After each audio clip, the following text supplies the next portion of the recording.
పెద్దలు రాష్ట్ర ముఖ్యమంత్రి వర్యులు ఇందాక ముఖ్యమంత్రి గారు ఆ దమ్ము ధైర్యంతోనే 2023 అధికారులకు వచ్చాం. పెద్దలు ముఖ్యమంత్రి రేవంత్ రెడ్డి గారు, నేను చాలా సందర్భాల్లో దుర్గామాతగా పోలిస్తా ఉంటాను. మా మేడం దీపాదాస్ మున్షి గారు, ఏఐసిసి కార్యదర్శులు విశ్వనాథ్ గారు, కొత్తగా నియమితులైన కార్యదర్శి విశ్వనాథ్ గారు, గౌరవనీయులు పెద్దలు మాజీ పిసిసి అధ్యక్షులు ఉత్తమ్ కుమార్ రెడ్డి గారు, పెద్దలు గౌరవనీయులు దామోదర్ రాజనరసింహ గారు, కోమటిరెడ్డి వెంకటరెడ్డి గారు, పొన్నం ప్రభాకర్ గారు, పొంగులేటి సుధాకర్ రెడ్డి గారు, పొంగులేటి శ్రీనివాసరెడ్డి గారు, జూపల్లి కృష్ణారావు గారు, సీతక్క గారు, సురేఖక్క గారు, పెద్దలు గౌరవనీయులు తుమ్మల నాగేశ్వరరావు గారు, సిడబ్ల్యూసి సభ్యులు వంశచంద్రరెడ్డి గారు, పెద్దలు గౌరవనీయులు సిడబ్ల్యూ సభ్యులు కొప్పుల రాజు గారు, చిన్నారెడ్డి గారు, ప్రభుత్వ సలహాదారులు వేం నరేందర్ రెడ్డి గారు, వేణుగోపాల్ గారు,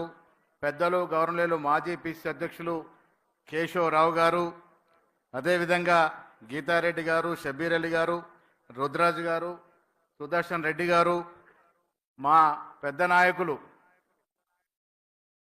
నాకు అర్థమైంది ఆయన గౌరవంగా పెద్దగా లాస్ట్లో చెప్పాలని, పెద్దలు గవర్నర్ వి హనుమంతరావు గారు, వేదిక పైనటువంటి అజరుద్దీన్ గారు, చిన్నారెడ్డి గారు, ఇప్పటిదాకా మాట్లాడిపోయినటువంటి బట్టి విక్రమార్క గారు, గౌరవ కౌన్సిల్ సిఎల్పి నాయకులు జీవన్ రెడ్డి గారు,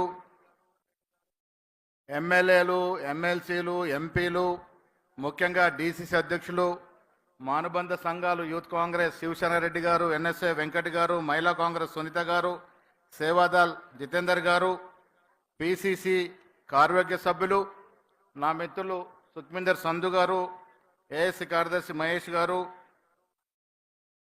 వేదిక పైన ఎవరినైనా మర్చిపోతే బలరాం నాయక్ గారు, ఇంకెవరైనా మర్చిపోతే కూడా క్షమించాలి. వేదిక పైన పెద్దలందరికీ, వేదిక మీద కింద ఉన్నటువంటి కార్యకర్తలందరికీ కూడా నమస్కారాలు. ఆ కార్యకర్త అనే పదానికి ఇవాళ నా నియామకం ద్వారా ఈ రాష్ట్ర చరిత్రలో ఒక గుర్తింపుగా ఉండిపోయే విధంగా ఆ పేరు వచ్చింది. గాంధీ భవన్ అంటే మాకు దేవాలయంతో సమానం. అందులో మా కార్యకర్తలందరూ మాకు దేవుళ్ళు, సోనియా గాంధీ గారు మాకు దేవత. దేశంలో రాష్ట్రంలో నుండి నేడు కాంగ్రెస్ పార్టీ ఈ స్థాయి ఉంది అంటే మీ కష్టం, మీ శ్రమ, మీ త్యాగం.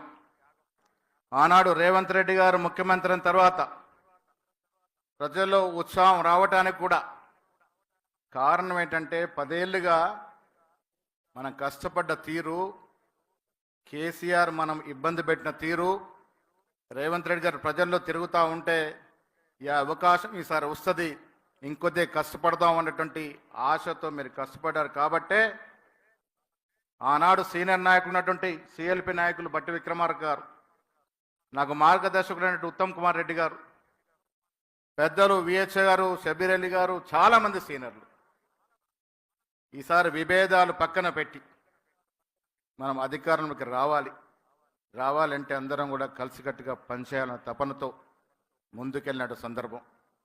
కొన్ని కష్టాలు వచ్చాయి. నా నానాడు వర్కింగ్ ప్రెసిడెంట్ అయిన తర్వాత ఆనాడు ప్రధాన కార్యదర్శిగా ఉన్నటువంటి మా మిత్రులు మాణిక్ ఠాగూర్ గారు, రేవంత్ రెడ్డి గారు, బోసరాజు గారు ఆర్గనైజేషన్ ఇన్ఛార్జిగా బాధ్యతలు ఇచ్చినారు. కాబట్టే ఇవాళ మీకు నేను దగ్గర కాగలిగినారు. నేను గతంలో ఉత్తమ్ కుమార్ రెడ్డి దగ్గర కూడా ఆర్గనైజేషన్లో పనిచేసినారు, తర్వాత రేవంత్ రెడ్డి గారి దగ్గర పనిచేసినారు. ఇద్దరు విభిన్నంగా కార్యాచరణ చేసేటువంటి అవకాశం.